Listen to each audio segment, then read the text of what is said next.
अपने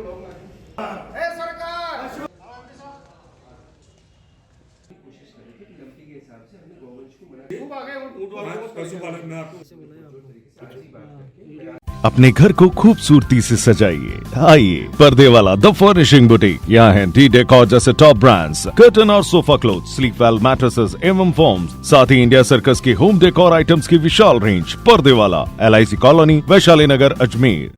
जिला कलेक्टर महोदय को हमारे सांसद महोदय आदरणीय भागीरथी चौधरी साहब के नेतृत्व में हम सभी ने ज्ञापन दिया। तीर्थराज पुष्कर का अंतर्राष्ट्रीय स्तर का पशु मेला है, विश्वविख्यात है। देश और दुनिया के लोग पशुओं को देखने ही यहाँ पुष्कर तीर्थराज पुष्कर आते हैं। इसके अलावा भी श्रद्धालु आते हैं। तो बड़ा ही दुर्भाग्य की बात है कि इतिहास के अंदर पहली बार एक षड्यंत्र के तहत पुष्कर मेले को ख़त्म करने की एक योजना के तहत जो हमारे पशुओं को आने से रोकने का जो कांग्रेस सरकार ने फरमान जारी किया, हम उसकी घोर निंदा करते हैं। और जिला कलेक्टर महोदय को हमने माननीय मुख्यमंत्री जी के नाथ ज्ञापन दिया है कि पशु मेले की जो आयोजन है उसके अंदर पशु के आने पे रोक लगाई, उसको तुरंत प्रभाव से हटाई जाए। और साथ ही वहाँ जो पशु आ गए उनकी सुविधा के लिए तत्काल प्रभाव से कदम उठाया जाए, जिससे कि पशुपालकों को लाभ मिल सके। इसके अलावा भी हमारे जो पुष्कर के नागरिक हैं, साल भर की रोजी रोटी सिर्फ और सिर्फ मेले पर निर्भर है। और इसके अलावा भी देश और विदेश के कई पर्यटक आते हैं। आज विदेशी सैलानी लगभग 50% से अधिक की बुकिंग कैंसिल करा चुके हैं। देश और देश के कई बड़े नामी लोग भी यहाँ घोड़े लेकर आते हैं, घोड़े खरीदने आते हैं, वो भी इस मेले में आने से महरूम रह गए। तो मैं सरकार से मांग करता हूं, जिला कलेक्टर महोदय से, कि तत्काल प्रभाव से इसकी रोक हटा के और तत्काल प्रभाव से आदेश जारी करें कि घोड़े और ऊँटों का यहाँ आवागमन हो और इनके लिए या जो पशु आ गए उनके लिए सुविधा हो। देखिए, मैं तो इसको दुर्भाग्य कहूँगा। दुर्भाग्य की बात है कि आज विश्व प्रसिद्ध जो पुष्कर पशु मेला है और देश ने पूरे दुनिया के उस पशु मेले को देखने आते थे। हम मानते हैं लंपी रोग आया था और विशेष तौर से गोवंश में आया था, परंतु मैं अभी उज्जैन गया था तो वहाँ मध्य प्रदेश में वहाँ पशु मेला भर रहा था सब कुछ। परंतु विश्व प्रसिद्ध मेला होने के बावजूद आज पुष्कर के अंदर पशु मेले के पाबंदी लगाई जा रही है।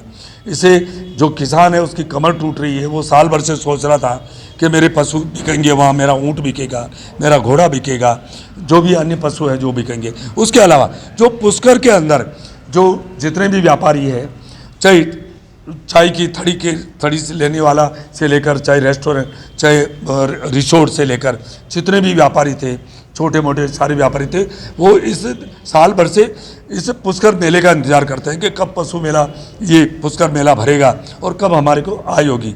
वो साल भर से अपना परिवार को कैसे चला सकें इसके लिए। परंतु दुर्भाग्य की बात है कि आज वहाँ चाहे ऊँट हो, चाहे घोड़ा, चाहे कोई भी पशु वहाँ बिकने के लिए आ रहे हैं।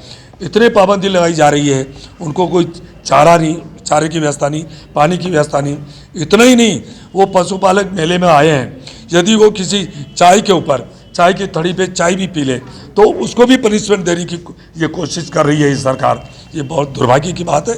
इसलिए आज हम सब पूरे ज़िले के हमारे जिलाध्यक्ष जी, हमारे विधायक जी और सभी हमारे चेयरमैन, हमारे पार्टी के मंडल अध्यक्ष, सारे पदाधिकारी, सब हम मुख्यमंत्री जी के नाम यहाँ जिलाधीश महोदय को ज्ञापन देने आए कि आखिर थोड़ी सी ऐसे नहीं नियमों का लोग की लकीर नहीं होनी चाहिए। आज इंसान पे इतनी पाबंदी नहीं है, पर पशु पे इतनी पाबंदी क्या कि उनको चारे और पानी भी नहीं पिलाने की ये व्यवस्था नहीं कर रहे हैं। तो इसलिए हम ये ज्ञापन दे रहे हैं। काफ़ी पशु दूर दूर से आए हैं, बहुत प्रदेश से नहीं पूरे देश भर के कोने कोने से आए हैं। और आपको पता है फॉरेनर पूरे विश्व से यहाँ आते हैं, इस मेले का इंतजार करते हैं। आज वो उनकी जो बुकिंग थी वो कैंसिल करा रहे हैं। कितना अन्याय हो रहा है वहाँ पुष्कर वासियों के लिए।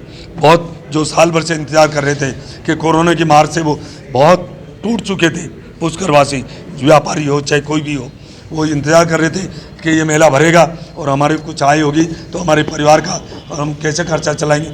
उन सब के ऊपर पाबंदी लगी हुई। आज पुष्कर के पशु मेले को लेकर के हमारे MP साहब और हमारे विधायक सुरेश जी रावत के नेतृत्व में हमने ज्ञापन दिया है कि सरकार किस प्रकार से काम करती है और सरकार की मानसिकता किस तरह की मेंटलिटी है, किस प्रकार से हर चीज़ में सांप्रदायिकता वो देखती है, वो साफ से ध्यान में आता है। उर्स का मेला हो चाहे मुहर्रम, तो उसके लिए सरकार हो जाती है चाक चौबंद और जब आता है हिंदुओं का कोई त्यौहार या पुष्कर जैसा मेला तो हो जाते हैं इनके आँख नाक कान बंद। सीधा सीधा लंपी स्किन डिजीज को लेकर के इन्होंने षड्यंत्र रच करके इस पुष्कर मेला जो कि अंतर्राष्ट्रीय स्तर पर पशु मेले के नाम पे जाना जाता है उसको खत्म करने, उसको नेस्तनाबूद करने की साजिश पिछले 4 साल से सरकार रच रही है। 4 साल पहले भी ये षड्यंत्र रचा गया था कि घोड़ों में बीमारी आ जाएगी इसलिए घोड़ों को और जानवरों को नहीं आने दिया जाए। इस बार भी यही षड्यंत्र रचा गया है कि घोड़ों में बीमारी आ जाएगी, जानवरों में बीमारी हो जाएगी, लंपी हो जाएगा, ऐसा कह करके पशुओं से इस मेले को अलग किया जा रहा है। जबकि इस मेले की पहचान ऊंट, घोड़े और आने वाला जो पशुधन है वही है। उस पशुधन को रोक करके सरकार अपना जो सांप्रदायिक जो षड्यंत्र है उसको कामयाब करने की कोशिश कर रही है।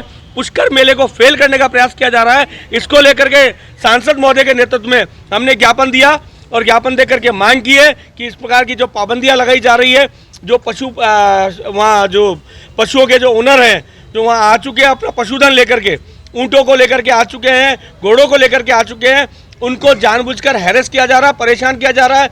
न उनको घास दी जा रही है, न उनको कहीं पर रहने का स्थान दिया जा रहा है। जबकि वो 1.5-2 महीने पहले अपने घरों को छोड़ करके जानवरों को यहाँ लेकर के पहुँचे तो उसमें राहत दी जाए और इस पशु मेले को पुनः आबाद किया जाए, ये मांग की है।